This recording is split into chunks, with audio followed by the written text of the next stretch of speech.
Hello everybody, welcome back to Cure for the Common Game. Today we're going to be talking about Aminatou.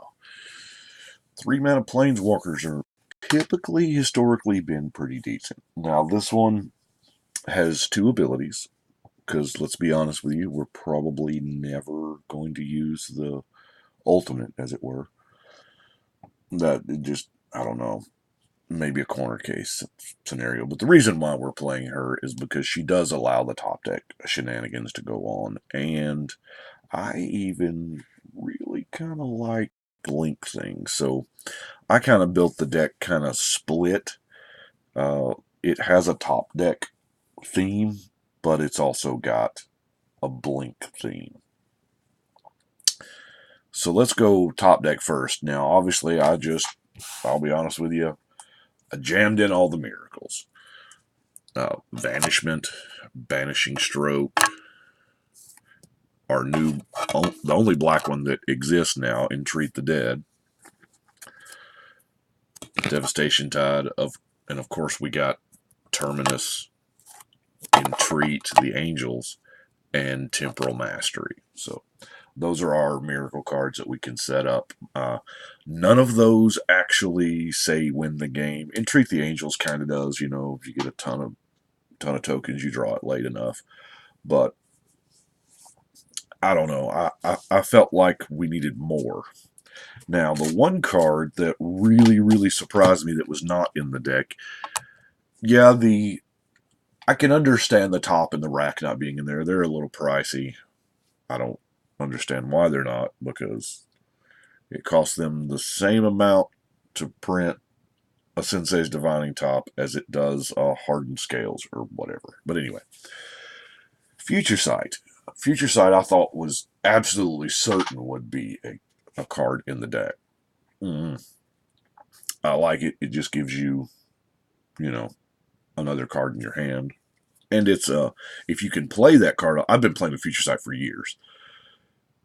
If you can continually play that card off the top of your deck, it is tantamount to drawing extra cards. I mean, you have access to those. And, you know, you don't play your land from your hand. If you know you can play that top card, you don't play your land, because there might be a land underneath that. You just play it from... Anyway. Love Future Sight. It is a good card in top deck manipulation. Let's get our color fixing out of the way. There's not a lot. Of course, we got the Ignet, the Esper, Sphere, the Vessel, and our favorite Soul Ring. Now, there's not a lot in here because we don't really have a whole lot that's, you know, truly expensive. We've got, you know, some, but let's look at the rest of the kind of the top deck manipulation. Of course, we're playing with all the ones they want us to play with. You know, Brainstorm, Ponder, and Portent. Of course, they give us all those in the deck. Now, they also give us Telling Time. I like the Telling Time. The fact that it's instant speed, and it sets up all sorts of neat things. Now, I did go back to Spire Owl. You know, it's all right. It does set the top of your library, and it is a cool thing to blink if you don't have a better blinking option, or if you just need that top deck shenanigans to go on. Of course, we got the Seer's Lantern just for the scry, and the Crystal Ball for the scry. Now, let's look at... Before we get to the creatures, let's look at our blink shenanigans, because that's pretty much... I think I may have leaned more toward blink than top deck. The first thing I want to start with is Panharmonicon, because, you know, if we're blinking creatures in and out, we might as well be getting maximum value out of it, and you get that with Panharmonicon. Now, of course, Eerie Interlude is kind of technically a blink, but you're going to wait and save this till it protects your team. Momentary Blink, of course, the the card that give us the name, and Philidor Guardian, I've got him as a blinker and not with the rest of the creatures, because let's face it, that's what he does. And, you know, with your commander, it's kind of an infinite thing there, I believe, isn't it? No. Oh, yeah, because she blinks this. Yeah, it's just like the old Saheeli thing. And then I've got, of course, Grand Blink Master D in the Deadeye Navigator here. I mean, it's hard to talk about Blink without a Deadeye Navigator. So what I did was,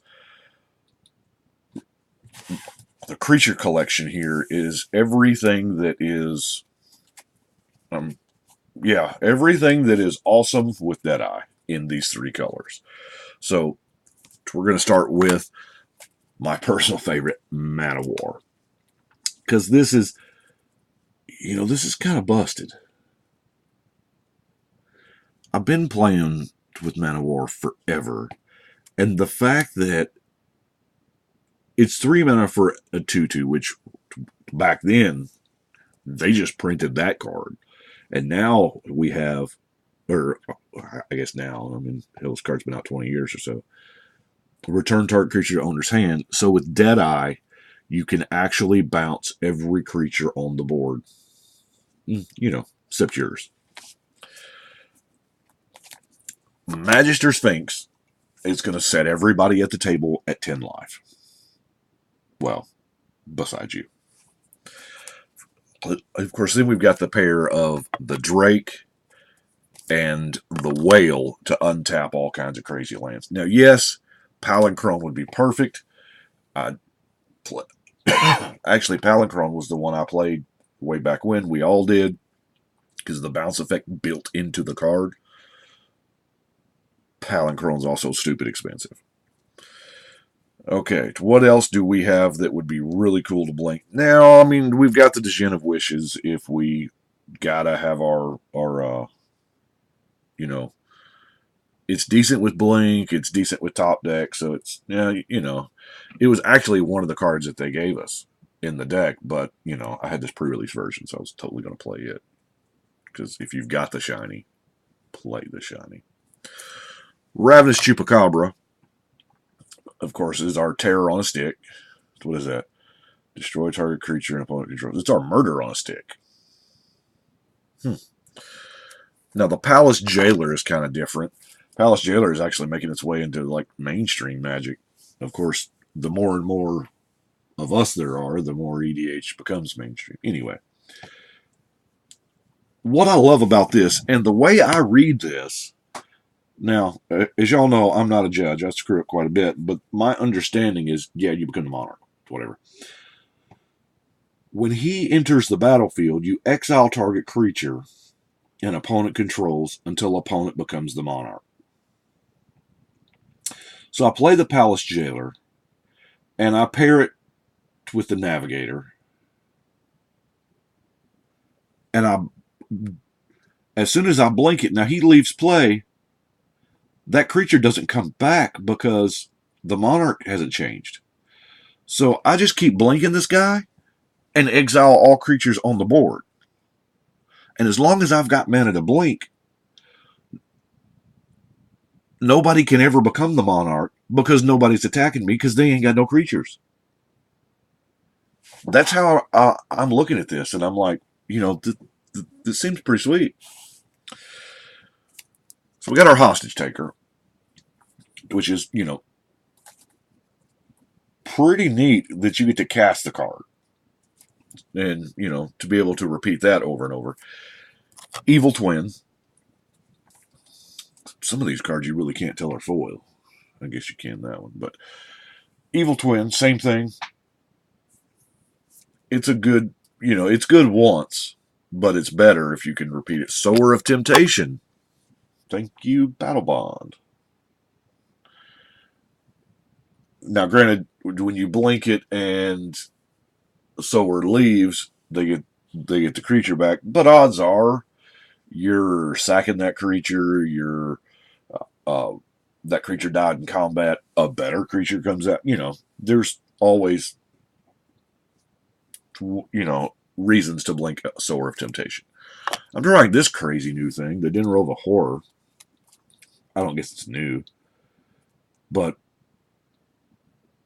return target permanent to its owner's hand and the player discards a card. That sounds like a really good thing to blink. So, and of course, our Magical Christmas Land scenario here, nobody has creatures and nobody has hands. Wow, that seems pretty sharp. Of course, obviously we've got a Mold Drifter. Frost Titan. And, tap target permanent, it doesn't untap. It seems kind of sweet. Now, Mangara of Corindor is a really neat interaction because long as she's not sick. Now, we don't really have haste enablers in this deck, but as long as she's not sick, you tap her to exile herself and another target. With that ability on the stack, you blink her. Now, granted, you can't do it with Aminatou because, Planeswalker abilities are sorcery speed. But you can do it with Deadeye. And then when the Mangara comes back in, it's a new permanent.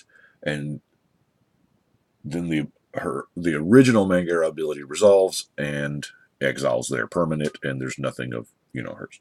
That's the way we've always... She's just blinktastic. We've done it forever. And not a lot of people know about that blinky interaction with her. People view it as just a one-shot exile target permanent thing, but it's a little better than that. Of course, with blink shenanigans, we might as well play the Spine of Isha. A little bit of permission. We got the counterspell, negate, dissolve there again for that scry. Hindering Light running. Yeah, I'll admit when I was looking through the Alara binder, the shiny got me. By the way, there's a ton of Alara foils out there in the world because they did that foil pack. It wasn't just Shards of Alara. It had Shards Conflux. It had all three sets. Alara block. But the whole pack was foil.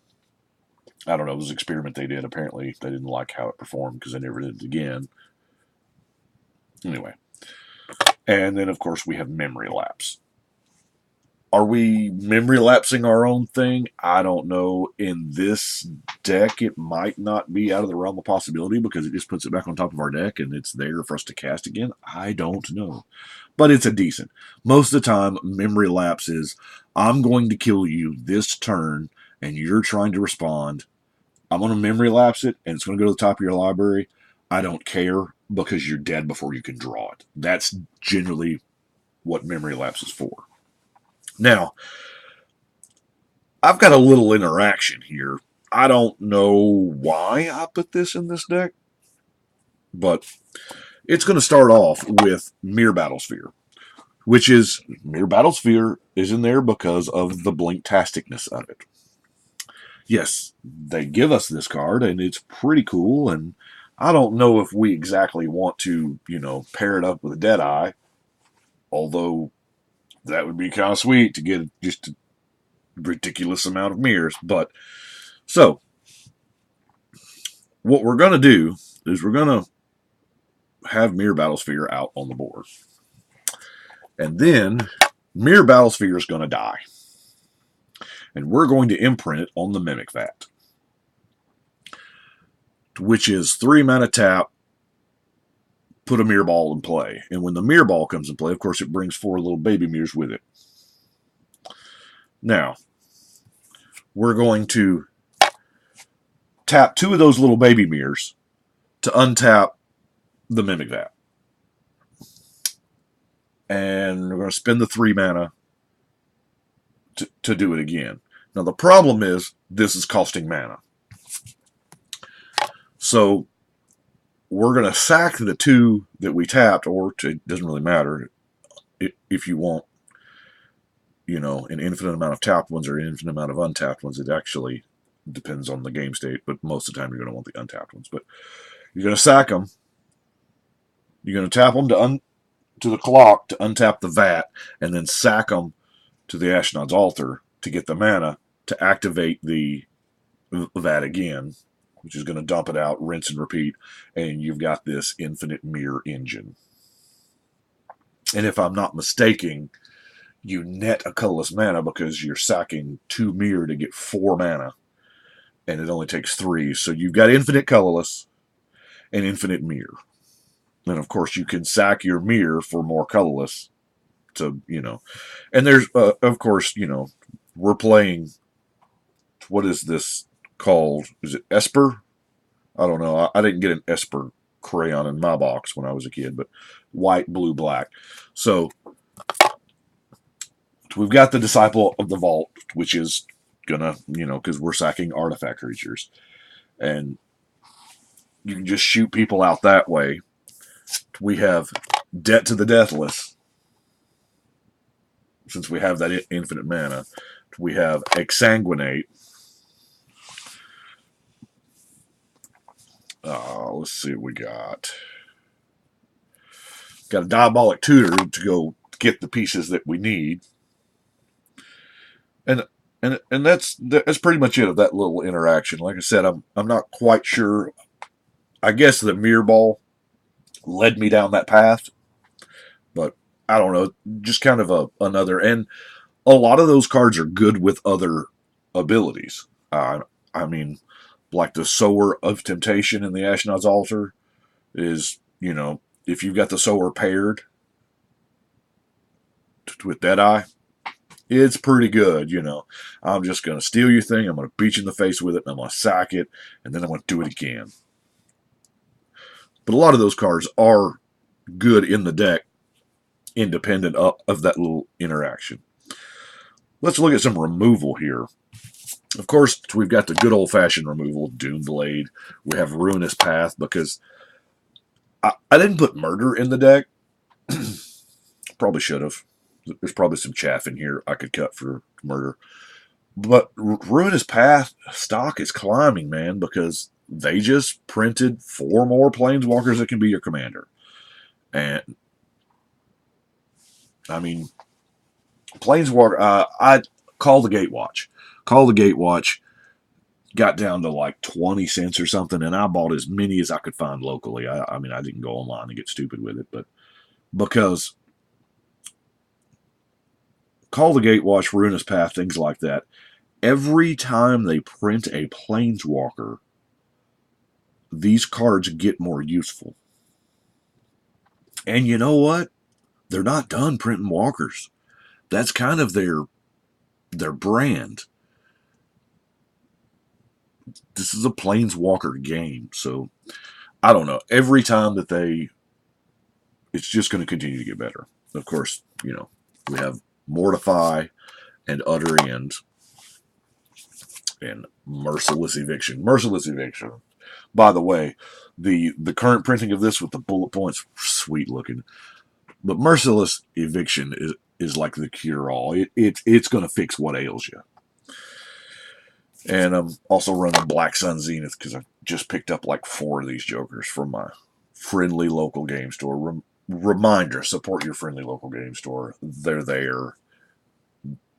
Nobody's getting rich running a game store. They're there because of the passion. They love the game, or they love games in general.